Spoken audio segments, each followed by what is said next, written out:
আসসালামু আলাইকুম, কেমন আছেন সবাই? আশা করি ভালো আছেন। আলহামদুলিল্লাহ আমি ভালো আছি। আজকে কিন্তু অনেক রোদ হচ্ছে, সকালবেলা তো ডাক্তারের কাছে যাইতেছি। ডাক্তারের কাছে তো আইসা কিন্তু এই যে আমি রান্না করার জন্য কিছু গুঁড়ো মাছ আনছিলাম, আমি আগে কিন্তু বের করে দিয়েছি।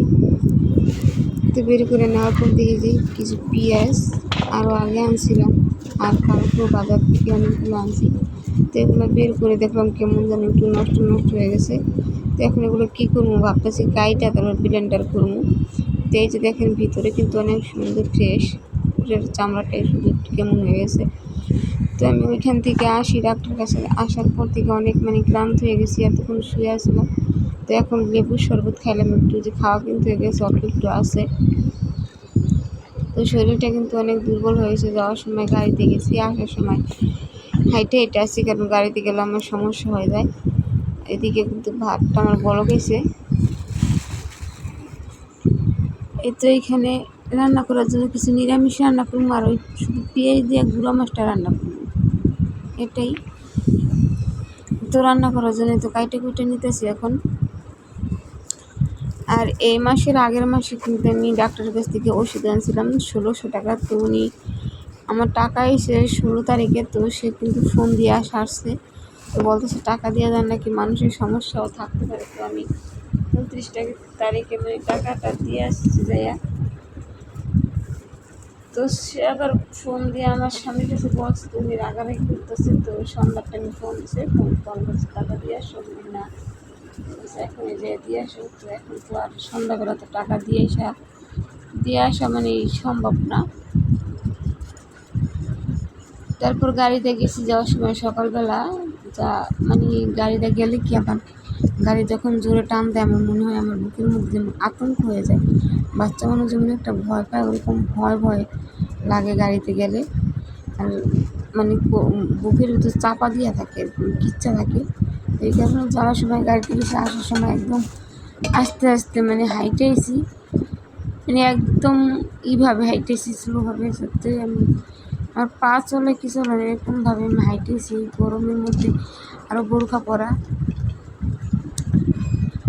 তো এদিকে কিন্তু পেঁয়াজগুলো কাটা হয়ে গেছে। আমি গুঁড়া মাছ রান্না করার জন্য যে পেঁয়াজ সব মশলা দিয়ে আমি মাইখে নিই, তারপরে একবারে বসাই দিই।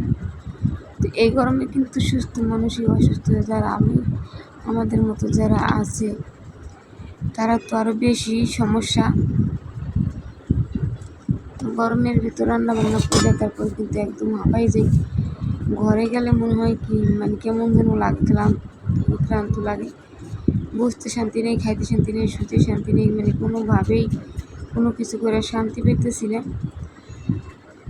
তো ডাক্তার কাছে যাইয়া তারপর ওষুধটা নিয়ে আসতে কিন্তু আমি কিন্তু 9টা বাজে গেছি, হাইটে আসতে আমার 11টা বাজে গেছে। তো কেমনভাবে হাঁটছি, বেশি দূরে না কিন্তু কাছে। তারপর আমি একদম রিল্যাক্সে হাইটে আছি, কারণ আমি মনে করলাম যে আমার গাড়িতে যাওয়ার থেকে হাইটে যাওয়া আমার বেশি ভালো হইব, কারণ গাড়িতে গেলে আমার পেটের মধ্যে ব্যথা উঠে যায়। এই কারণে গাড়িতে আসি নাই, যাওয়ার সময় গেছি।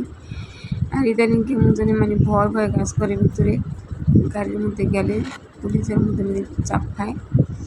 তো যাই হোক, এখন কিন্তু আমি মাছটা মাইখে নিতেছি। তো গুঁড়া মাছ আনছিলাম হাটের দিন।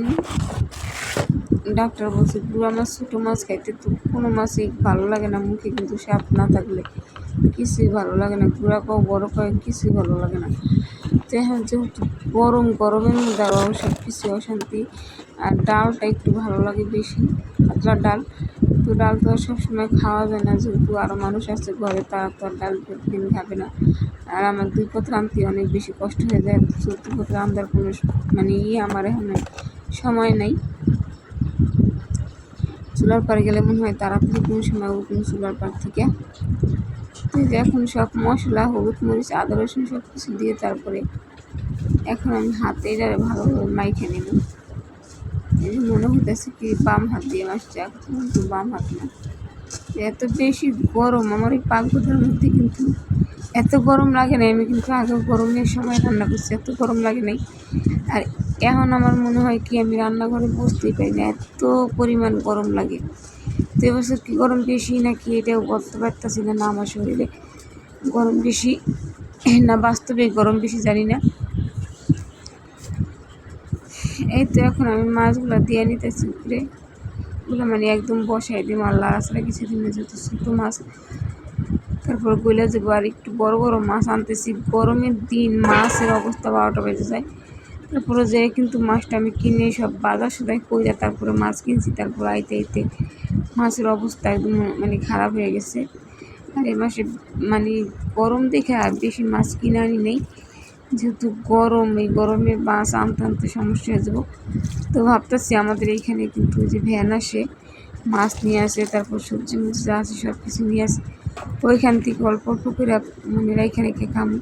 আর ফ্রিজে রাখলেও মাছ ভালো লাগে না, এটা ভাবলে আমি কম করেই মাছ নিয়েছি। তো এখানে মাছটা কিন্তু মাখাই যখন আমি বসিয়ে দিলাম চুলায়। আর পাতাটা কিন্তু অনেক সুন্দর পাতা, শুকনা তারপরও জ্বলে না, কেমন যেন নিভা নিভা নিভা নিভা যায়, আমি বুঝতে পারতেছি এটা জলে না কেন। চুলাও কিন্তু লেপা। তো এই তো মাছটা বলক হয়ে পড়ছে।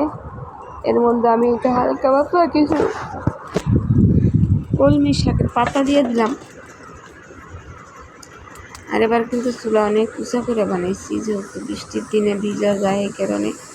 আর ভেজবো তো উঁচা করে বানাইছি, তারপরও ভাবলাম যে ভেজবো তো নিচ দিয়া উঁচা করলেই কি না করলে কি নিচের থেকে একটু মাটি দেবো। তো এই যে কথায় কথায় কিন্তু আমি রান্না করা আমার শেষ হয়ে গেলো। গুঁড়া মাছটা কিন্তু দেখা যাচ্ছে না, সবাই পেঁয়াজ একদম মানে গলে আছে, তুমি ছোটো তো গলে গেছে মাছটা। তো আর এইখানে কিন্তু আমি এই যে নিরামিষ রান্না করবো, আমি ওইটা দিয়ে খাইতে পারি না সুন্দর। আমি একটু নিরামিষ রান্না করতেছি। তো নিরামিষের মধ্যে আমি একটা সাজনা দিচ্ছি, ভেন্ডি দিছি।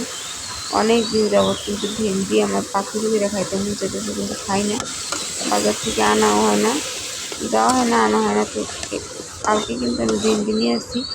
তো আজকে আমি নিরামিষের মধ্যে 2টা দিয়ে দিলাম। তো আরেকদিন কিন্তু আমি এটার পাতলি করেও খাবো।